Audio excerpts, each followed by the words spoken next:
बच्चों, आज हम हिंदी का उपविषय करेंगे र। आप सभी जानते हैं कि र हमारी वर्णमाला का एक वर्ण है।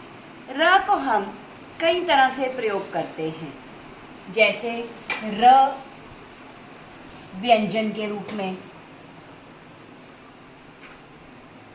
र अर्थात री मात्रा के रूप में। ठीक है, तो व्यंजन के जब हम रूप में प्रयोग करते हैं तो शब्द जैसे राजा, बरसात, ठीक है, और बाजार, रथ, ये सभी शब्द हम प्रयोग में करते हैं।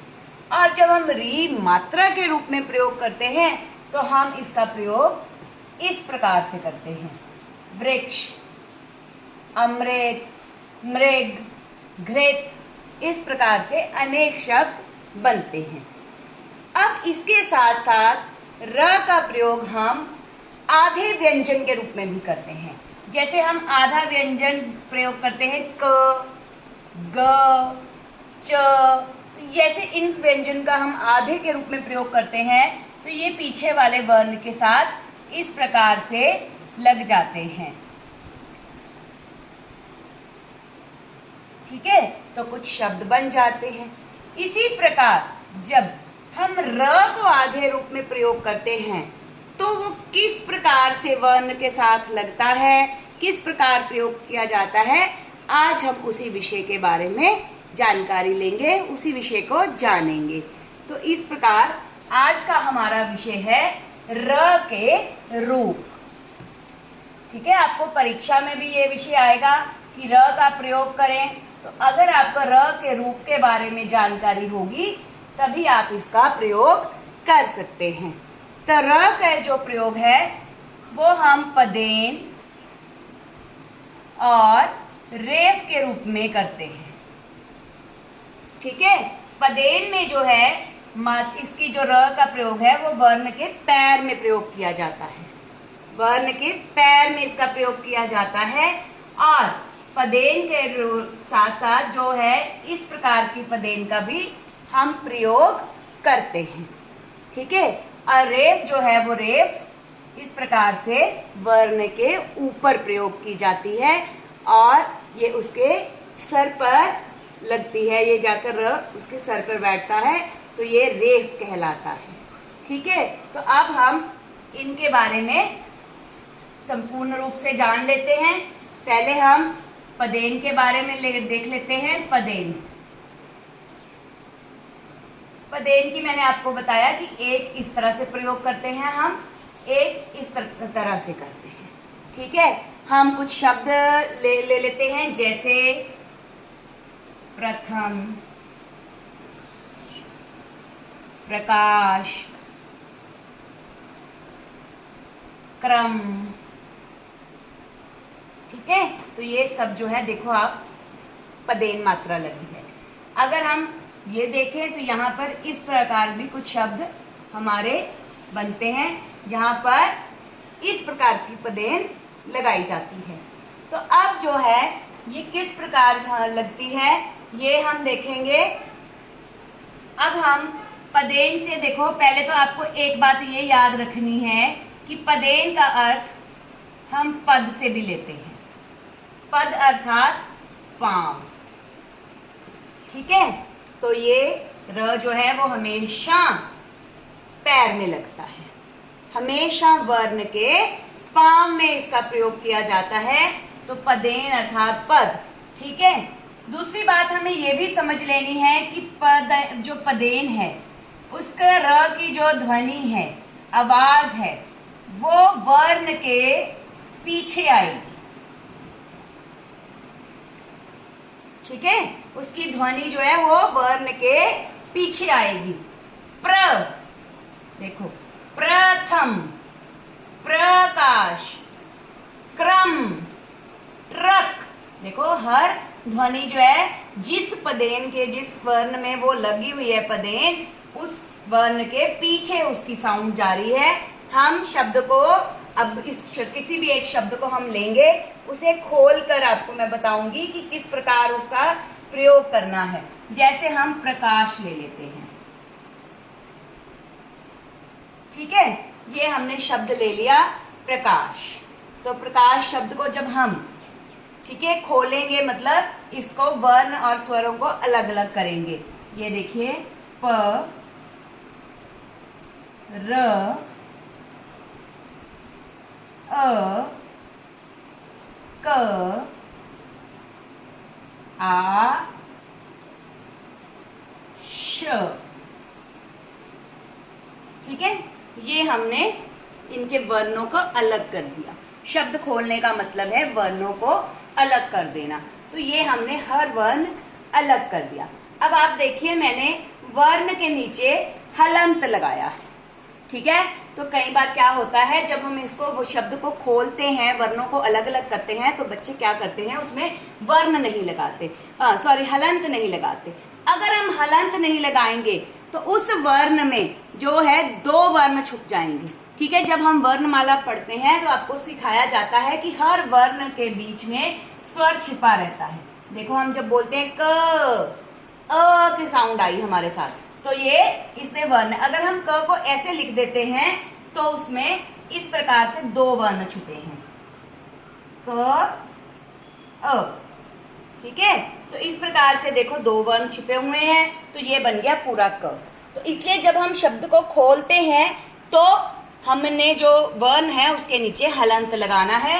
अगर हम हलंत नहीं लगाएंगे तो वो जो है गलत हो जाएगा। तो इसलिए जो स्वर हैं वही हमारे व्यंजन को पूरा करते हैं। ये हमें याद रखना है कि वर्णमाला में भी आपको बताया जाता है कि स्वर की सहायता से ही व्यंजन बनता है, ठीक है। तो अब हमने, अगर शब्द खोलते समय अगर हमने वर्ण के नीचे हलंत नहीं लगाया तो ये गलत है और ये स्वर के साथ जुड़ जाएगा। तो अब हमने हलंत लगा दिया है। अब हम देखेंगे कि कौन सा व्यंजन कौन से स्वर के साथ पूरा हो रहा है। अब हम अगर देखें, ये देखो श, ठीक है, मैंने अभी आपको एग्जाम्पल दिया था ना क और अ का, तो देखो श, ये पूरा हो गया श। अब का, अब ये पूरा हो गया का, ठीक है। अब र, तो अब ये पूरा हो गया र। अब क्या बच गया अकेला हमारे पास? हमारे पास अकेला बच गया प, ठीक है। अब प जो है वो अकेला है, उसके पास स्वर नहीं है, तो इसमें जो है प आधा व्यंजन है, ना कि र।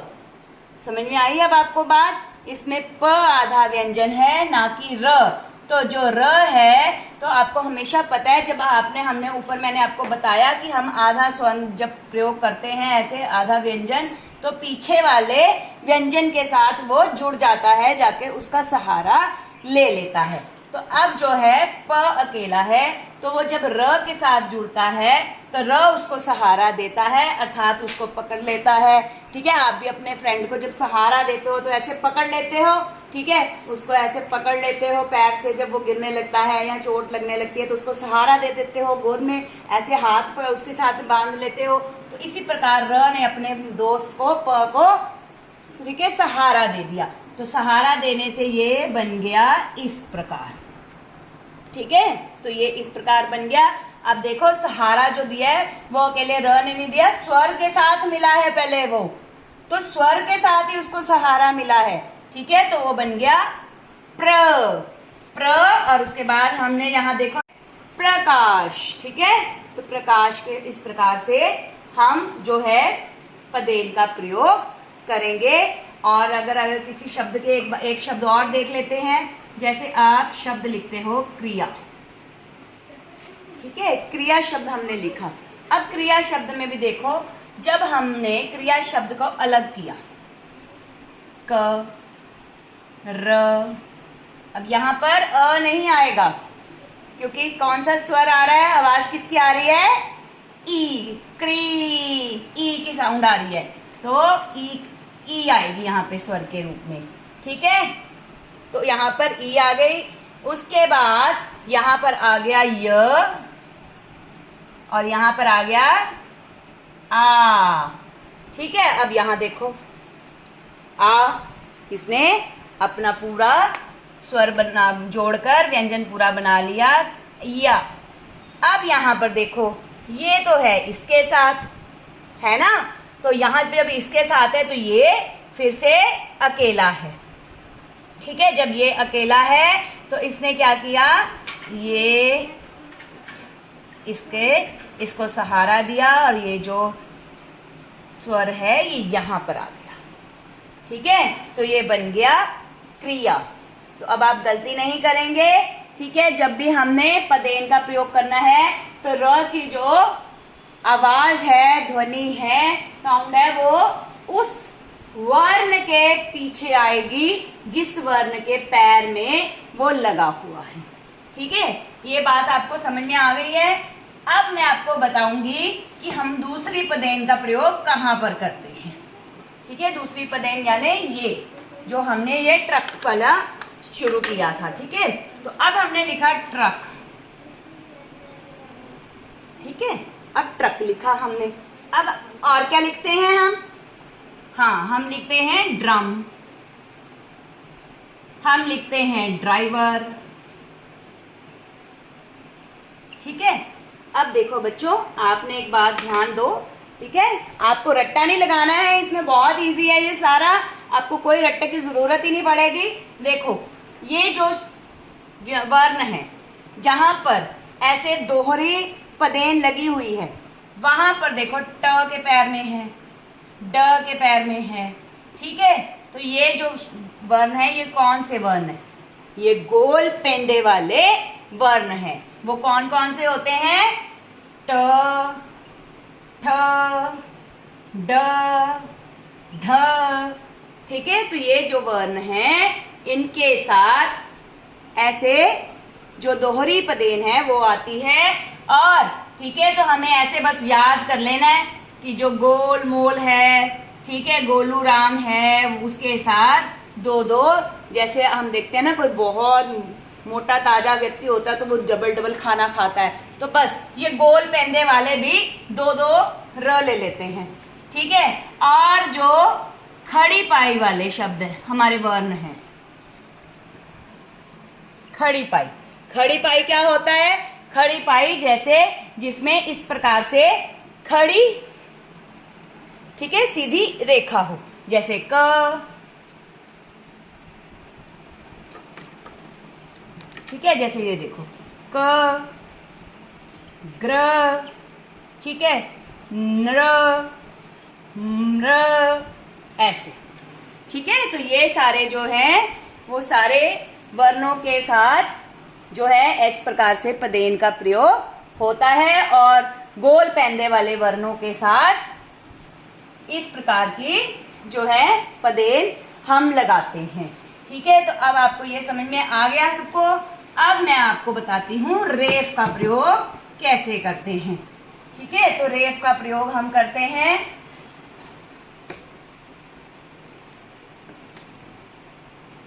रेफ। ठीक है, रेफ जो है वो इस प्रकार से वर्ण के सर पर लगती है। ठीक है, सर पर लगती है जैसे प्र, प्र। ठीक है, इस प्रकार से। तो अब इसमें भी हम एक शब्द ले लेते हैं, हमें समझना आसान हो जाएगा। ये देखिए कार्य। ठीक है, और क्या शब्द आते हैं? गर्मी, है ना। ठीक है, और पर्वत। ठीक है, तो इस प्रकार ये हमने शब्द देख लिए कि ये हमारे पास ये रेफ वाले आते हैं। अब हम एक शब्द ले लेते हैं जैसे कार्य। ठीक है, अब देखो आप कहोगे कि मैडम कार्य कार्य आ रहा है तो यहाँ पे मात्रा लगा देते हैं, क्या फर्क पड़ता है? ठीक है, अब हमें ध्वनि देखनी है। देखो क, आ, अब हमने यहाँ लगाई हुई है मात्रा, तो ये मात्रा क्या बन गई? ये देखो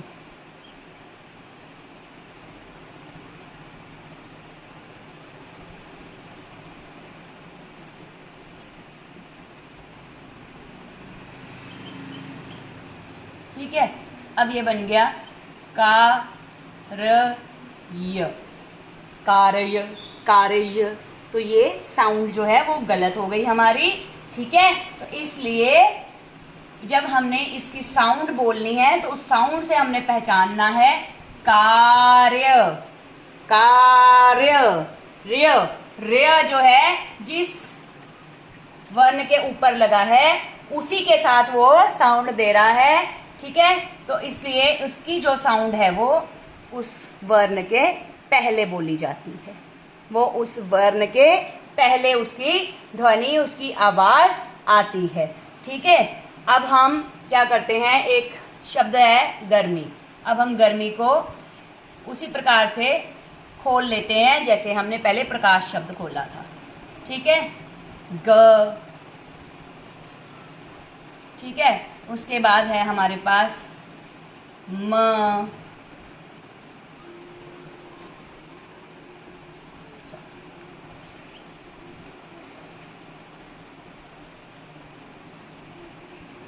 देखो। ठीक है, ये हमने उसी प्रकार से शब्द को खोल लिया जैसे हमने प्रकाश शब्द खोला था। अब फिर वही हम अप्लाई करेंगे अपना वही वाला फॉर्मूला कि जिसके साथ स्वर जुड़ा हुआ है वो शब्द तो पूरा है।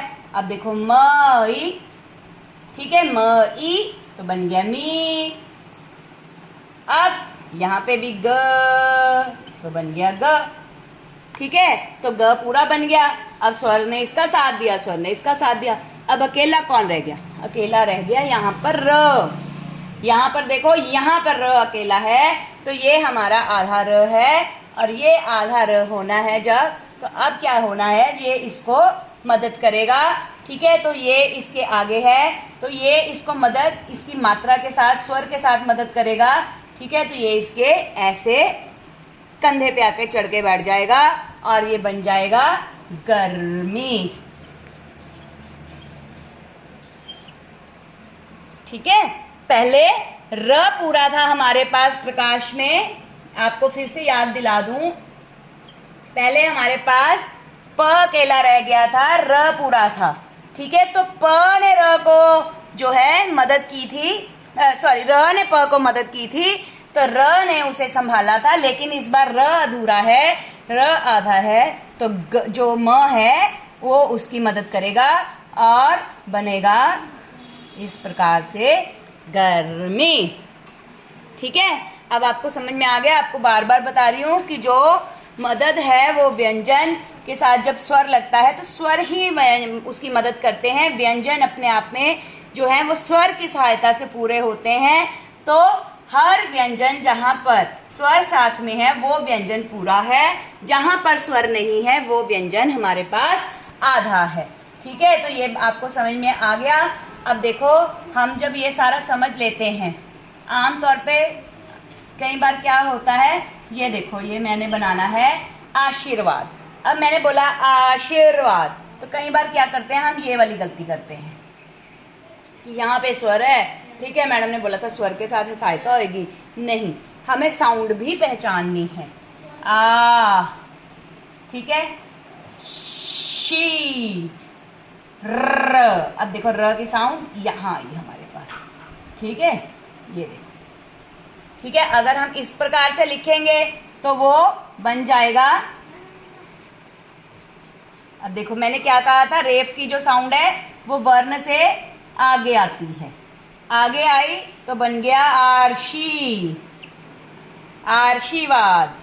तो आशीर्वाद शब्द नहीं होता, हमने शब्द बनाना है आशीर्वाद। तो र जब यहाँ पे अपनी साउंड दे रहा है बार बार तो वो जाकर इसके कंधे पर बैठेगा। ठीक है, और शब्द बनेगा आशीर्वाद। ठीक है बच्चों, तो अब आपको क्लियर हो गया कि र के जो है हमारे पास दो रूप हैं। मैं यहाँ पर फिर से आपके लिए लिख देती हूँ र के रूप। तो र के दो रूप हैं, एक है पदेन, ठीक है, एक है पदेन रूप हमारे पास, दूसरा है रेफ।